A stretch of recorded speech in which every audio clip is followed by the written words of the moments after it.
Time has come for the Fighting Cup Meta Simplified. I want to make this video pretty short and simple, covering the main highlights for the Fighting Cup. If you want some more details on the Fighting Cup, make sure to check out my article on GamePress, linked in the description, the Fighting Cup Meta Simplified. It'll also have the completed infographic, because Raven8 from the GamePress crew is working on the infographic, and I have to record the video now because of my work schedule, so the completed infographic will be in the article as well for you to ogle and look at. So yeah, Fighting Cup, main thing to know is, fighting type Pokemon, no psychic types, but Buzzwole is here, god damn it, right?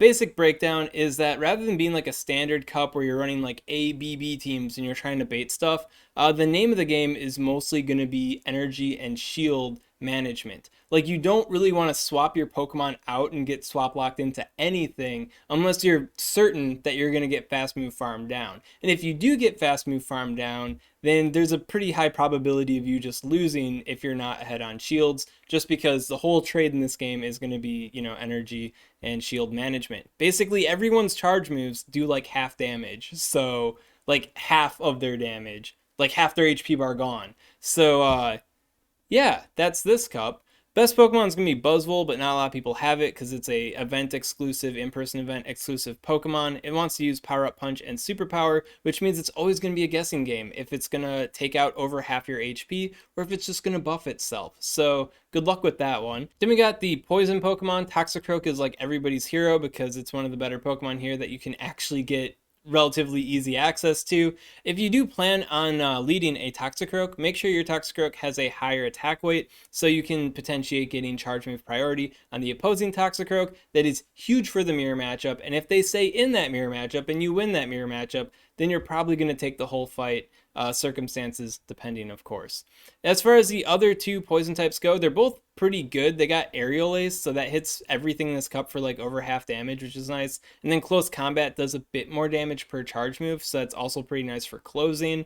This one you can only get through cheating, so you shouldn't be using it, but of course it's going to be everywhere. But I don't think either of these two Pokemon are overwhelmingly that like powerful. Like, they're really good, but they're not like super dumb crazy good. Maybe this one a little bit, because Shadow Claw gets you energy faster.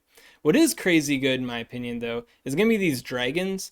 I think that because this is a energy shield management type cup and a lot of fast move farming going down in this cup, these guys got Dragon Tail, resisted by nothing except for Lucario, and you got to be insane to run Lucario in this cup. Problem with these Pokemon is that they're like super crazy rare. I only have 3 of them myself.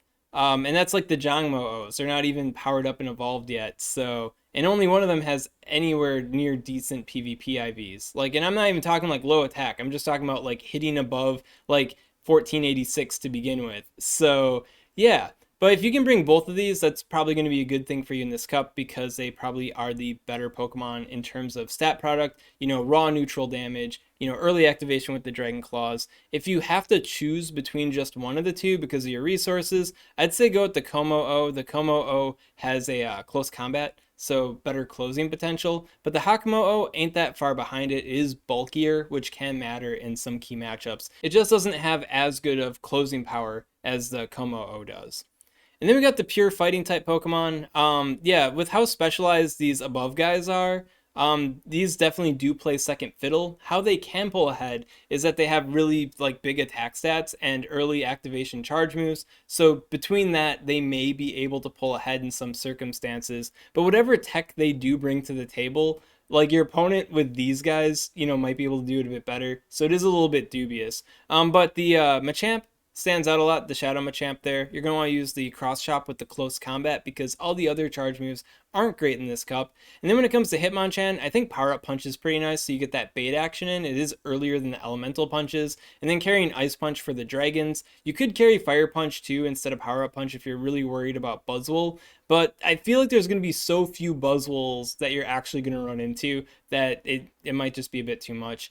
Primeape I don't have a lot to say about, but when it comes to Surfetch'd, Surfetch'd does have Brave Bird, and Brave Bird OHKOs everything in this cup. So it is worth thinking about, but this thing is super fragile too, so it might be risky. I'd say it's like high risk, high reward, but that's like the whole fighting cup in general, so scary stuff, right? Then when it comes to core breakers, quick overview, the Poliwraths have like very low fast move pressure, but very decent charge move pressure. Ice Punch for the dragons and general chip damage, earlier charge move. Scald for general damage, and then Dynamic Punch would be better than Scald, but if you get lined up against a Poison type or a Buzzwole or a Heracross, because some crazy person's actually running Heracross, then that would be worse. So Scald would be like the safer move. And if you're feeling super spicy, Hydro Pump can OHKO basically everything, even without the Shadow bonus, so that's also worth considering there. But no fast move pressure at all. So it's going to be hard to farm things down and close on things. But if you are able to fast move farm down something with Mudshot, then you basically have won the battle, circumstances depending, right? Then when it comes to Combuskin is just about the peck damage. I don't think it's that great. It's kind of a huge meme. If you don't get lined up against Buzzwole, Buzzwole's going to be rare, so you're probably not going to run into it. I don't think it's worth it. And then it's like level 35 plus, so that's huge Stardust for this meme Pokemon, for this meme cup. I don't think it's worth it, but you can play around with it if you want to. Pignite and Emboar are like cheaper versions of Combuskin, but I don't think they're really all that worth it either, just worth mentioning. Throw is kind of like the people's champion in a way. It's got Zen Headbutt, right? That's got to be crazy. It's psychic type damage. But the Zen Headbutt damage itself is weaker than like any other fast move damage in this cup, unless you're up against the poison types, in which case you're dealing double super effective damage. And it's not like crazy damage like confusion and like half the HP goes away because Toxicroak didn't swap right away. You know, it's not that impressive, but it is good enough where you do technically hard counter them, which means that Throw getting lined up to a poison type could allow you to pull ahead. So like a net positive if you line up against these. Line up against anything else and it's going to be a slight net negative for Throw. A couple tips for Throw, by the way, is don't unlock the second charge move. You're not going to reach it. Just use the Body Slam. And then my second tip for Throw is to make sure you have at least a 112.7 attack stat so you actually deal enough damage to clip Toxicroak from reaching another charge move. It's not a huge attack stat, and the Toxicroaks might have lower defense and you're just going to hit the breakpoint anyways without the 112.7 attack, but it could be mindful if you're bringing Throw to make sure it at least has a 112.7 attack stat. You can check your attack stat by plugging in your PvP IVs into pvpoke.com, and it'll tell you what your attack stat is. And then finally we have Lucario, the champion Pokemon, everybody's favorite. It is so bad in this cup, do not bring it. It's super bad. It does one thing good, and that is the dragons. And I feel like the dragons are really crazy good that it wouldn't be insane to think that your Lucario could get matched up against them, you know, pretty frequently. But man, Lucario just dies to like everything else. It's so sad. So your mileage may vary. If you're a diehard Lucario enthusiast, you can try it out, but Lucario just gets destroyed by everything in this cup except for those guys and maybe Throw, and then maybe the two Sneeze guys up there. Yeah. So those are my thoughts on the Fighting type cup. If you want some example teams, I guess Buzzwole Double Dragon, crazy good. If you don't have Buzzwole, then go for anything Double Dragon. That'll be pretty good. If you want to employ the Throw, I think leading with Toxicroak with a high attack weight and then backing it up with Throw could be a good idea. That way you win the lead against opposing Toxicroaks. You might force them out of the lead, right? Which means your propensity of getting Throw lined up to a Toxicroak or a poison type in general could be a bit higher. But I do still think Throw is a pretty risky Pokemon. It's only like, I think, level 30, so it's not like a huge investment, but yeah.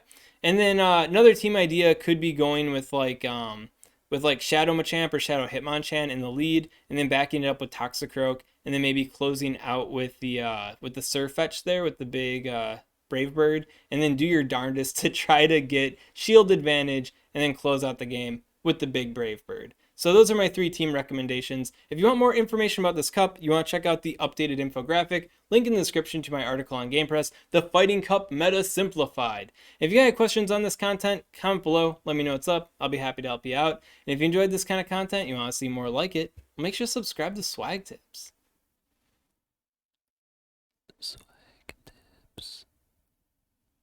I'd also like to give a special shout out to these Patreon supporters. If you want to support Swagman on Patreon, link in the description.